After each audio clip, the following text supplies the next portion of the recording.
ആദ്യം തന്നെ അമ്മ മാതാവിനും തിരുക്കുമാരനും ഒരായിരം നന്ദി. എൻ്റെ പേര് ജോജിമോൾ ജോസഫ്. ഞാൻ കോട്ടയം ജില്ലയിൽ ഏറ്റുമാനൂരിൽ നിന്നും വരുന്നു. 2019 ഞാൻ പൂനെയിലുള്ള എൻ്റെ ജോലി റിസൈൻ ചെയ്ത് നാട്ടിൽ വന്നത്. ഞാനൊരു നേഴ്സാണ്. 2019 ഒരു 2 മന്ത് കോഴ്സ്, അത് ഉടമ്പടിക്ക് മുമ്പാണ്. 2 മന്ത് കോഴ്സ് അറ്റൻഡ് ചെയ്ത് ഞാൻ OET എക്സാം എഴുതി. എനിക്ക് എല്ലാ മൊഡ്യൂളിനും വേണ്ട സ്കോർ കുറവായിരുന്നു. അങ്ങനെ ഞാൻ 2020 ഒരു 1 ഇയർ IELTS വേണ്ടി മാറ്റിവെച്ചു. 10 പ്രാവശ്യം IELTS എഴുതി. ആ സമയത്ത് ഞാൻ ഉടമ്പടി എടുത്തിട്ടില്ല.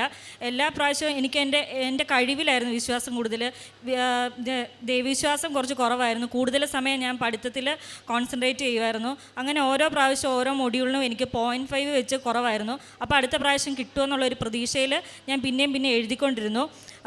അങ്ങനെ പല ഫ്രണ്ട്സിൽ നിന്നും ഞാൻ കൃപാസനത്തെപ്പറ്റിയും മാതാവിനെപ്പറ്റിയും ഉടമ്പടിയെപ്പറ്റിയും കേട്ടിട്ടുണ്ടെങ്കിലും എന്നെക്കൊണ്ട് ഇതൊക്കെ ചെയ്യാൻ പറ്റുമോ, അല്ലെങ്കിൽ പ്രാർത്ഥനയിൽ കൂടുതൽ ശ്രദ്ധിക്കാൻ പറ്റുമോ എന്നുള്ളൊരു വിശ്വാസക്കുറവ് എനിക്കുണ്ടായിരുന്നു. അങ്ങനെ ഞാൻ 2020 അങ്ങനെ പോയി. 2021 പിന്നെ ഞാൻ IELTS ഉപേക്ഷിച്ചു. അങ്ങനെ ഭയങ്കര ഒരു ഡിപ്രഷനായി. ഇനി എന്നെക്കൊണ്ട് പറ്റത്തില്ല എന്നുള്ള രീതിയിലായി. അങ്ങനെ ഞാൻ ഒരു 2021 മലപ്പുറത്ത് ജോയിൻ ചെയ്തു ഒരു ഹോസ്പിറ്റലിൽ. അവിടെ ചെന്ന് എല്ലാവരും എന്നോട് പറഞ്ഞു ഈ ഡിപ്രഷനൊക്കെ ഒന്ന് മാറട്ടെ, ഒരു ചേഞ്ച് അത്യാവശ്യമാണ്. അങ്ങനെ ഞാൻ ജോലി ചെയ്യാൻ വേണ്ടി കയറി. വർക്ക് ചെയ്യുന്നതിൻ്റെ കൂടെ എക്സാമിന് പഠിക്കാം, ഓൺലൈൻ ക്ലാസ് അറ്റൻഡ് ചെയ്യാമെന്നൊക്കെ എല്ലാവരും പറഞ്ഞപ്പോൾ ഞാനും മടിച്ച് ജോലിക്ക് കയറി. അങ്ങനെ ജോലിക്ക് കയറി കഴിഞ്ഞപ്പോൾ എൻ്റെ കണക്കുകൂട്ടലുകളെല്ലാം തെറ്റി. പോസ്റ്റ് കോവിഡ് ആയിരുന്നു, പേഷ്യൻസ് കൂടുതലായിരുന്നു. ഞാൻ ക്രിട്ടിക്കൽ കെയർ ICUലായിരുന്നു. എനിക്ക് വർക്ക് ലോഡ് കൂടുതലായിരുന്നു. പെട്ടെന്ന് തന്നെ എനിക്ക് അവിടെ ഇൻചാർജായിട്ട് ജോലി ചെയ്യേണ്ടി വന്നു. അങ്ങനെ എനിക്ക് പഠിക്കാനൊന്നും സമയം കിട്ടാണ്ടായി. എന്നിരുന്നാലും എനിക്ക് OET അല്ലെങ്കിൽ IELTS എന്നുള്ള സ്വപ്നം എൻ്റെ മനസ്സിൽ നിന്ന് പോയില്ലായിരുന്നു. എൻ്റെ വീട്ടിൽ നിന്ന് എല്ലാം എൻ്റെ സിബ്ലിങ്സും എൻ്റെ വീട്ടിൽ നിന്ന് പപ്പയും അമ്മയും എല്ലാം ഭയങ്കര സപ്പോർട്ടായിരുന്നു. അങ്ങനെ എന്നോട് അമ്മ പറഞ്ഞു നമുക്ക് കൃപാസനത്തിലൊന്ന് പോകാം, നമുക്ക് ഉടമ്പടി എടുക്കാമെന്ന്. അങ്ങനെ 2023 മാർച്ചിൽ ഞാൻ ഉടമ്പടി എടുത്തു. മാർച്ചിൽ ഉടമ്പടി എടുത്തതിന് ശേഷം ഞാൻ പിന്നെയും 2 പ്രാവശ്യം എക്സാം എഴുതി. അപ്പോൾ എനിക്ക് മുമ്പത്തേക്കാളും ഒരു ഇമ്പ്രൂവ്മെൻറ്റ് തോന്നി. എനിക്ക് വേണ്ട മൊഡ്യൂൾസിലൊക്കെ B സ്കോർ കിട്ടാൻ തുടങ്ങി. അങ്ങനെ ഒരു 2 പ്രാവശ്യം എക്സാം എഴുതിയിട്ട് എനിക്ക് കിട്ടിയില്ല. പിന്നെ 3 പ്രാവശ്യം എഴുതി കിട്ടിയില്ല. 4ഉം 5ഉം പ്രാവശ്യം എഴുതിയപ്പോൾ എനിക്ക് വേണ്ട സ്കോർ, 4ാമത്തെ പ്രാവശ്യം എഴുതിയപ്പോൾ എനിക്ക് വേണ്ട സ്കോർ കിട്ടി. അതിനകത്ത് ഒരു മൊഡ്യൂളിന് മാത്രം സ്കോർ കുറവായിരുന്നു. അങ്ങനെ ഞാൻ ഒരു പ്രാവശ്യം കൂടെ എഴുതാമെന്ന് കരുതി. ഈ സമയത്ത് എനിക്കുണ്ടായ മാറ്റം എന്ന് പറഞ്ഞാൽ ഞാൻ ഉടമ്പടി എടുത്തു. എനിക്ക് വിശ്വാസം കൂടി. ഞാൻ പഠിക്കുന്ന സമയം കുറച്ചിട്ട് പ്രാർത്ഥന കൂടുതലായി.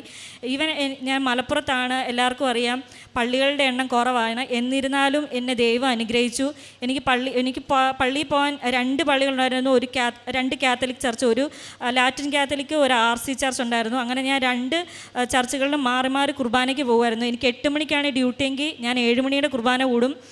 പള്ളിയിൽ കഴിഞ്ഞിട്ട് ഞാൻ ഡയറക്റ്റ് ഡ്യൂട്ടിക്ക് കയറും. അങ്ങനെയായിരുന്നു. പിന്നെ രാവിലെ പള്ളിയിൽ പോകാൻ പറ്റത്തില്ലാത്ത ദിവസങ്ങളിൽ ഞാൻ ഈവനിങ്ങിൽ അവിടെ അടുത്തുള്ള ചാപ്പലിൽ പോകാൻ ശ്രമിക്കും.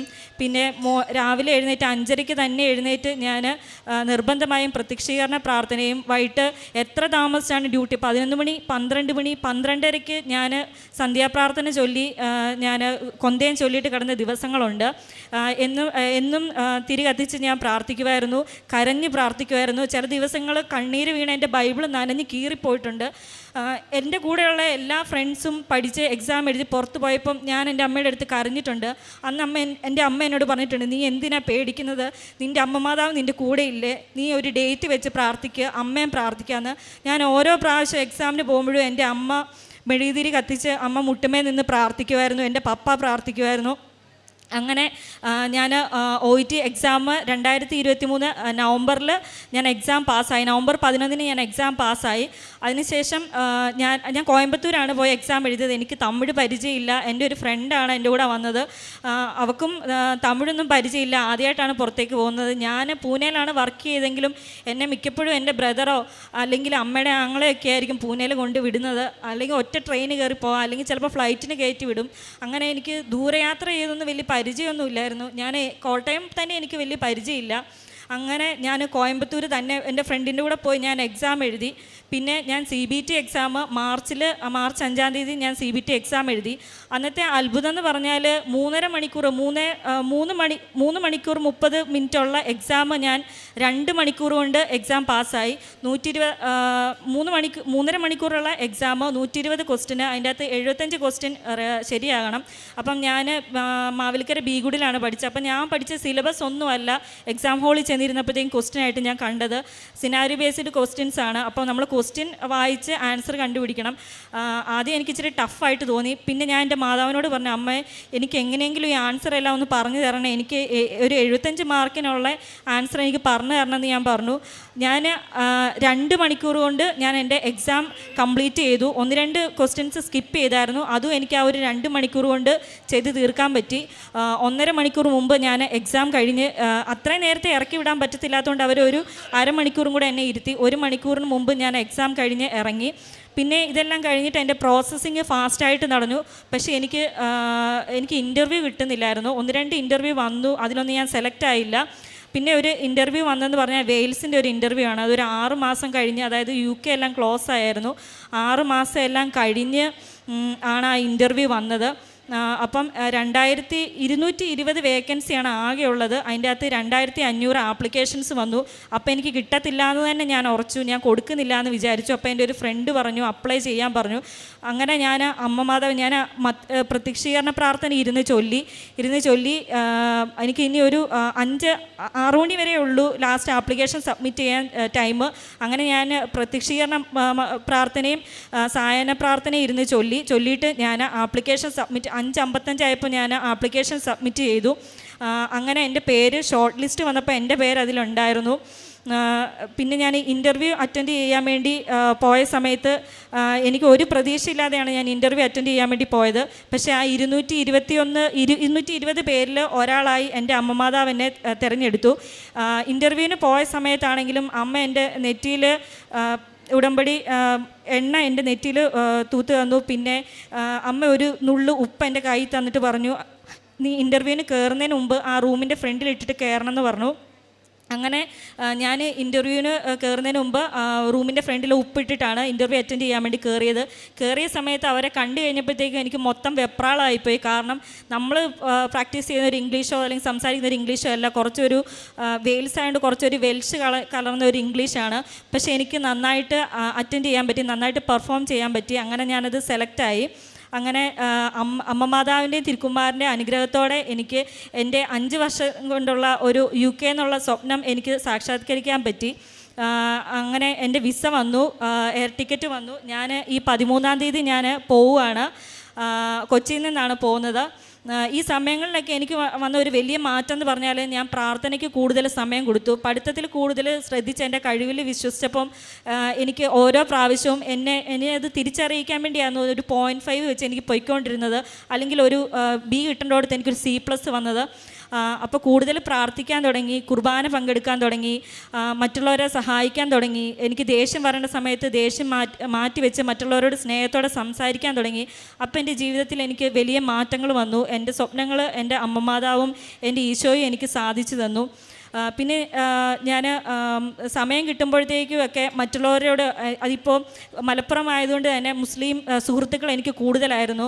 അപ്പോൾ അവർക്ക് എന്തെങ്കിലുമൊക്കെ ബുദ്ധിമുട്ടുകളുകൊണ്ട് വലയുന്ന ആളുകൾ, കുട്ടികളില്ലാത്തവർ, അപ്പോൾ അവർക്കൊക്കെ ഞാൻ ജോസഫ് അച്ഛൻ്റെ യൂട്യൂബ് ചാനൽ ഷെയർ ചെയ്ത് കൊടുത്തു.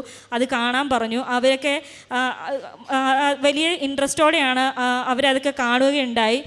അവർക്കും എൻ്റെ ഫ്രണ്ട്സ് തന്നെ ഒത്തിരി പേര് മുസ്ലിം സുഹൃത്തുക്കൾ വിശ്വാസമുള്ളവരുണ്ട്. ഞാനിങ്ങനെ പ്രാർത്ഥിക്കുന്നതൊക്കെ കാണുമ്പോഴത്തേക്ക് അവരും അതൊക്കെ ശ്രദ്ധിക്കാറുണ്ട്. പിന്നെ ഞാൻ ബൈബിൾ വായന എന്നും ഒരു അധ്യായമെങ്കിലും ഞാൻ വായിക്കാൻ ശ്രദ്ധ കൊടുക്കാറുണ്ടായിരുന്നു. നേരത്തെയൊക്കെ ബൈബിൾ വായിക്കാൻ എനിക്ക് ഭയങ്കര ബുദ്ധിമുട്ടായിരുന്നു. ഇപ്പം ഞാൻ കൊന്ത ചൊല്ലും,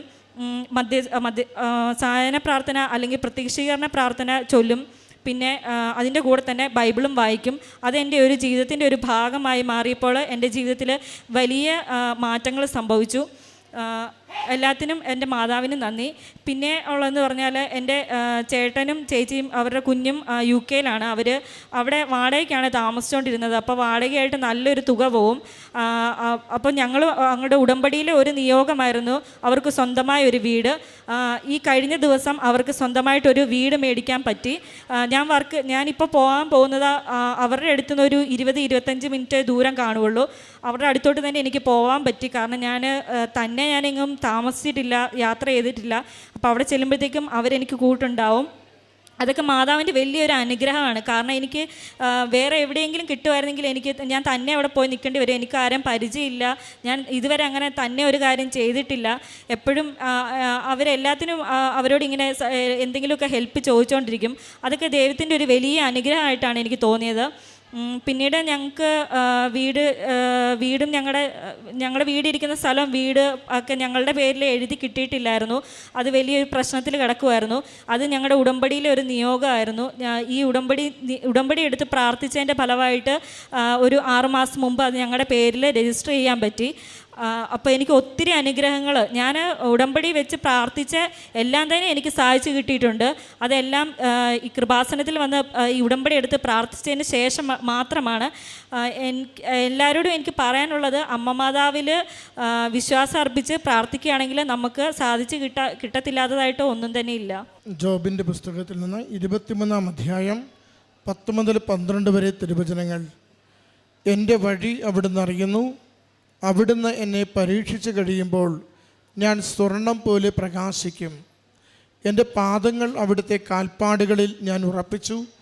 ഞാൻ അവിടുത്തെ പാത പിന്തുടർന്നു, ഒരിക്കലും വ്യതിചലിച്ചില്ല. അവിടുത്തെ കൽപ്പനകളിൽ നിന്ന് ഞാൻ വ്യതിചലിച്ചില്ല. അവിടുത്തെ മൊഴികൾ എൻ്റെ ഹൃദയത്തിൽ ഞാൻ നിധി പോലെ സൂക്ഷിച്ചു.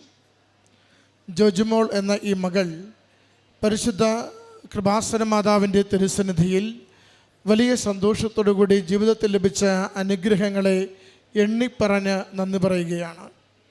മകൾ പറഞ്ഞു തുടങ്ങുമ്പോൾ സൂചിപ്പിക്കുന്നുണ്ട്, 10 തവണ IELTS എഴുതി 10 തവണ പരാജയപ്പെട്ടു, 5 തവണ OET എഴുതി 5 തവണ പരാജയപ്പെട്ടു.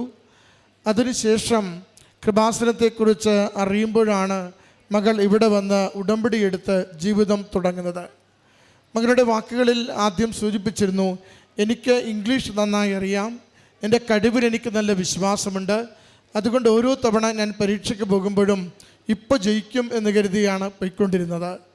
എന്നാൽ കഴിവ് മുഴുവനും അത് പരാജയപ്പെട്ട് കഴിയുമ്പോൾ തനിക്കുണ്ടെന്ന് താൻ കരുതിയ ആസ്തിയായ ഇംഗ്ലീഷ് എന്ന ഭാഷ തനിക്കത് വിദേശ രാജ്യത്ത് പോകുവാൻ പറ്റാത്ത വിധത്തിൽ അത് മുഴുവനും ശോചനീയമായി പരാജയപ്പെട്ട് കഴിയുമ്പോഴാണ് മകൾ കൃപാസനത്തെ പറ്റി കേട്ട് ഇവിടെ വന്ന് ഉടമ്പടി എടുക്കുന്നത്. ഉടമ്പടി എടുത്ത് ജീവിക്കുന്നവർക്ക് ലഭിക്കുന്ന ആദ്യത്തെ 1-2 വലിയ സന്ദേശങ്ങളാണ്. ഉടമ്പടിയിൽ എപ്പോഴും അനുഗ്രഹം not by merit but by grace, ദൈവകൃപയിലാണ് അനുഗ്രഹിക്കപ്പെടുന്നത്. മകൾ പിന്നീട് പറയുന്ന ഓരോ വാക്കിലും നമുക്കത് ആവർത്തിച്ച് കേൾക്കുവാനാവും.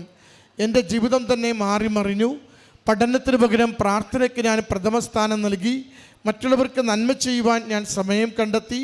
ഞാൻ എപ്പോഴും എൻ്റെ ജപമാല പ്രാർത്ഥന ചൊല്ലുവാൻ, വചനം വായിക്കുവാൻ, വിശുദ്ധ കുർബാനയിൽ പങ്കുചേരുവാൻ, വിശുദ്ധിയോടെ ജീവിക്കുവാൻ നിരന്തരം ശ്രമിച്ചു കൊണ്ടിരുന്നപ്പോൾ എൻ്റെ കഴിവ് കൊണ്ട് ഞാൻ നിരന്തരം പഠിച്ച് പരിശ്രമിച്ചെഴുതിയ പരീക്ഷകൾ പരാജയപ്പെട്ടപ്പോൾ ഞാൻ ചെന്ന് കയറിയപ്പോൾ സിലബസോ അതിൻ്റെ രീതികളുമൊക്കെ മാറിയ ഒരു പരീക്ഷയിൽ ചെന്ന് കയറുമ്പോൾ അമ്മ മാതാവ് തന്നെ എനിക്ക് ഓരോന്നും പറഞ്ഞു തന്ന് എൻ്റെ കഴിവിനപ്പുറം ദൈവത്തിൻ്റെ കൃപ കൊണ്ട് മാത്രം ആ പരീക്ഷ സുന്ദരമായി എഴുതി വിജയിക്കുവാൻ സഹായിച്ചുവെന്ന്. പ്രിയമുള്ളവരെ, ഇത് ഉടമ്പടി ജീവിതത്തിൻ്റെ പ്രത്യേകതയാണ്. ഉടമ്പടിയിലേക്ക് നാം ചുവട് വയ്ക്കുമ്പോൾ നമ്മൾ വിശ്വസ്തരാണെങ്കിൽ ദൈവം അനുഗ്രഹിക്കുവാൻ ഒട്ടും അമാന്തമില്ലാത്തവനാണ്. നമ്മൾ ദൈവത്തോട് വിശ്വാസത്തോടു കൂടിയാണ് ജീവിക്കുന്നതെങ്കിൽ അമ്മ മാതാവ് നമുക്ക് വേണ്ടി അപ്പോൾ തന്നെ ഏതൊരു ക്ലേശത്തിൻ്റെ അവസ്ഥകളിലും അനുഗ്രഹം ചൊരിയുന്നതിന് തിരുക്കുമാരനോട് പ്രാർത്ഥിക്കുന്നത് നമുക്ക് കാണുവാനാകും. മകൾ പറയുന്നുണ്ട്, ഞാൻ എൻ്റെ വിശ്വാസം വളരുന്നതിനാണ് ശ്രദ്ധിച്ചത്. എൻ്റെ പെരുമാറ്റത്തിൽ വന്ന മാറ്റങ്ങളെക്കുറിച്ചാണ് സന്തോഷിക്കുന്നത്. മറ്റുള്ളവർക്ക് നന്മ ചെയ്യുവാൻ കിട്ടിയ അവസരങ്ങളെക്കുറിച്ചാണ് ഞാൻ അഭിമാനിക്കുന്നത്. ഇത് ഉടമ്പടി ജീവിതം നമുക്ക് തരുന്ന കാതലായ ഒരു മാറ്റവും ദൈവസന്നിധിയിലുള്ള നിക്ഷേപവുമാണ്. കാരണം നമ്മൾ ഓരോരുത്തരും ദൈവത്തിൻ്റെ സുവിശേഷമായി, ദൈവത്തിൻ്റെ കൈകാലുകളായി ഈ ലോകത്തിൽ ജീവിക്കുമ്പോൾ ദൈവം ഈ ലോകത്തിൽ പുഞ്ചിരിച്ചു കൊണ്ടിരിക്കും. ദൈവം ഈ ലോകത്തിൽ കൂടുതൽ വലിയ കാര്യങ്ങൾ പ്രവർത്തിച്ചു കൊണ്ടിരിക്കും. അതിനാണ് കൃപാസനം ഇന്ന് ലോകത്തിൽ അടയാളമായി നിൽക്കുന്നത്. ദൈവത്തിൻ്റെ സുവിശേഷത്തെ ആത്മാർത്ഥമായി അറിഞ്ഞ് സ്നേഹിക്കുന്ന ഒരു സമൂഹത്തെ ഈ മരിയൻ ഉടമ്പടിയിലൂടെ ലോകത്തിലെ എല്ലാ ദേശങ്ങളിലേക്കും വ്യാപിച്ചു കൊണ്ടിരിക്കുകയാണ്. കാരണം അനുതാപത്തോടുകൂടി ജീവിക്കുവാൻ, വിശുദ്ധിയോടുകൂടി ജീവിക്കുവാൻ, നിത്യത ലക്ഷ്യം വെച്ച് ജീവിക്കുവാൻ ഈ ലോകത്തിൻ്റെ ബന്ധങ്ങളും ഈ ലോകത്തിൻ്റെ സമ്പാദ്യങ്ങളുമല്ല, ദൈവത്തെ സ്വന്തമാക്കലാണ് ഏറ്റവും വലിയ നേട്ടമെന്ന് ഉറച്ച ബോധ്യത്തോടുകൂടി ജീവിക്കുവാൻ ഒരു തലമുറ ഇവിടെ രൂപപ്പെടുകയും എല്ലാ ദേശങ്ങളിലേക്കും വ്യാപിക്കുകയും ചെയ്യുന്നുവെന്നതാണ് മരിയൻ ഉടമ്പടിയുടെ സന്തോഷവും സുഹൃതവും. മകൾ അതിനെയാണ് തനിക്ക് കിട്ടിയ അനുഗ്രഹങ്ങളെക്കാൾ ഉപരി സാക്ഷ്യപ്പെടുത്തിക്കൊണ്ട് നമ്മോട് പങ്കുവയ്ക്കുന്നത്. ഈ മകൾക്ക് ലഭിച്ച ജീവിതത്തിൻ്റെ എല്ലാ അനുഗ്രഹങ്ങൾക്കും അമ്മ മാതാവിനും തിരുക്കുമാരനും നന്ദി അർപ്പിച്ചുകൊണ്ട് കരഘോഷത്തോടുകൂടി ഈ സാക്ഷ്യം നമുക്ക് സമർപ്പിക്കാം. അത്യപൂർവ ദൈവാനുഭവങ്ങൾ ഇനി നിങ്ങൾക്കും സ്വന്തം. ഈ യൂട്യൂബ് ചാനൽ ഇതുവരെ സബ്സ്ക്രൈബ് ചെയ്തിട്ടില്ലെങ്കിൽ ഇപ്പോൾ തന്നെ സബ്സ്ക്രൈബ് ചെയ്യുക. ഈ വീഡിയോ ഇപ്പോൾ തന്നെ നിങ്ങളുടെ സുഹൃത്തുക്കൾക്ക് ഷെയർ ചെയ്തുകൊണ്ട് കർത്താവിൻ്റെ പ്രേക്ഷിതരാകുക.